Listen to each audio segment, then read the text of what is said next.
Hi there, it is Rocket in here from the Rockets Podcast. Um, how are you doing?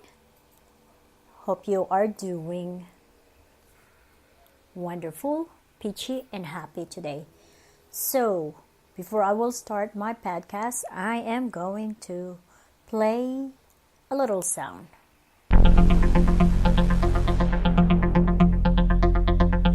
There you have it. And my podcast for today is the headlines that I came to mind for now is the case of the walking construction cone. Interesting, isn't it? Yes, it is. And why it is a walking construction cone? Well, let me tell you a story. So, if you've been listening to my podcast, I had talked about on one of my podcasts about my neighbor, a neighbor from hell. That's how I feel because she likes to, she likes to causes not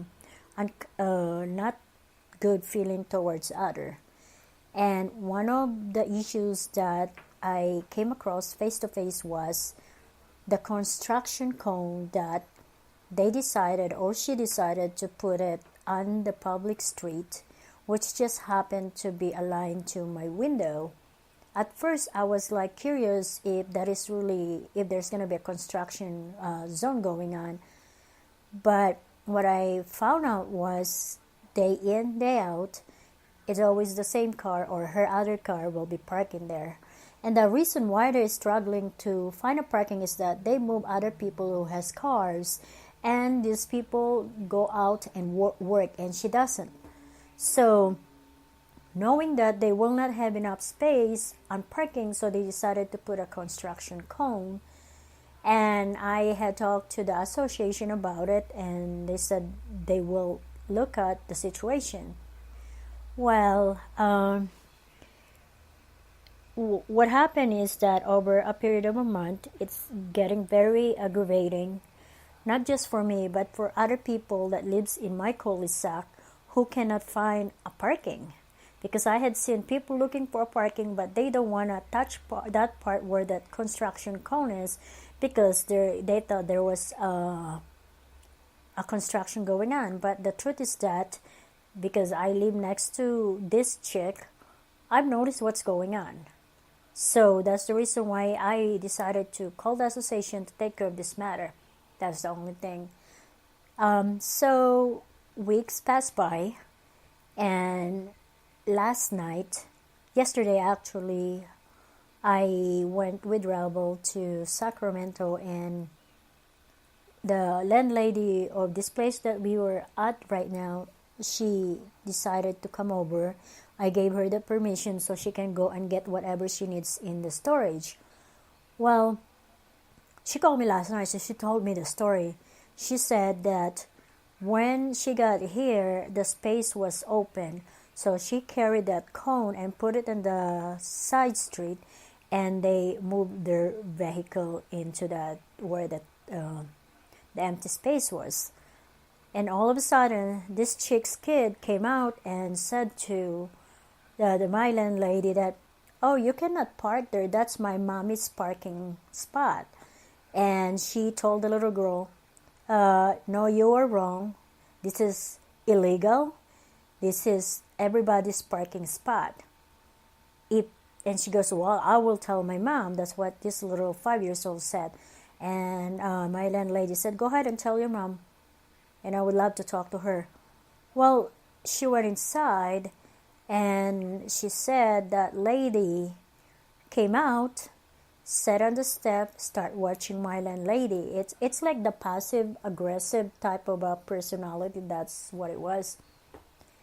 And so I said, that's kind of interesting. And then when I came home last night, I've noticed that the cone was gone. So I said, okay, maybe somebody did something on it. Who knows? When I woke up this morning, I looked outside, there was no cone. I said, okay, cool. So I left midday. When I came back, there was no cone. I said, okay, hopefully somebody just went and grabbed it. Well, when my daughter came in like a few hours ago, she said, "Hey, mom, do you know that the cone that was next door is actually next to your car?" I said, "What do you mean? It's in there." I said, "Wow, that's interesting. It disappeared overnight. Now it's on my driveway. Who could it be? It could be them, or it could be someone who's trying to provoke an argument, or it could be kids. Nobody knows."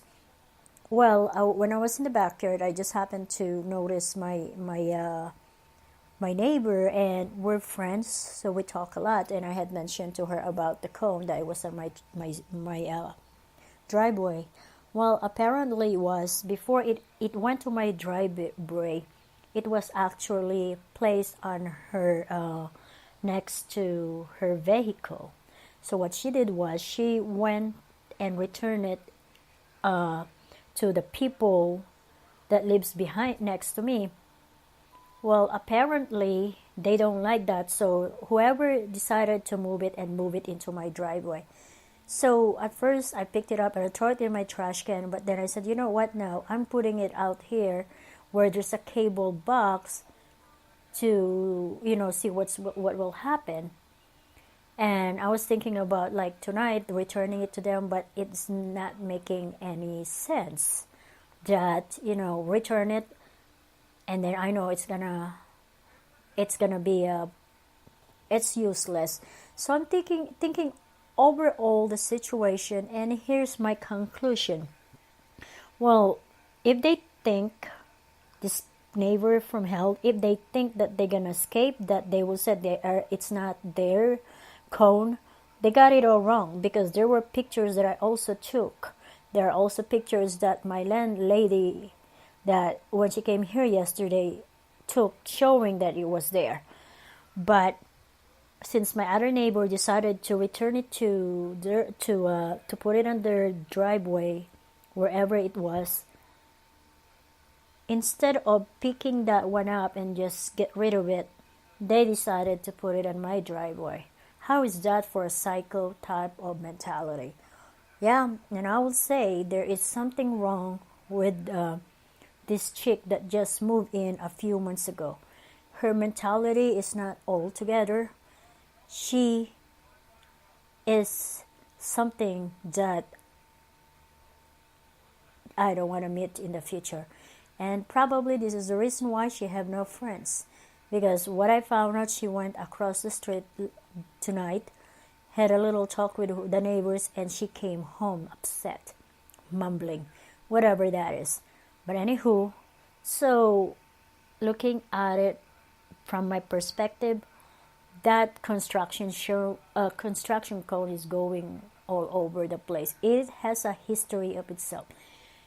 You understand what I just podcast? If not, and you're curious, hey, feel free to send me an email. There you have it, and as usual, this is Rocket saying goodbye and take care. Bye.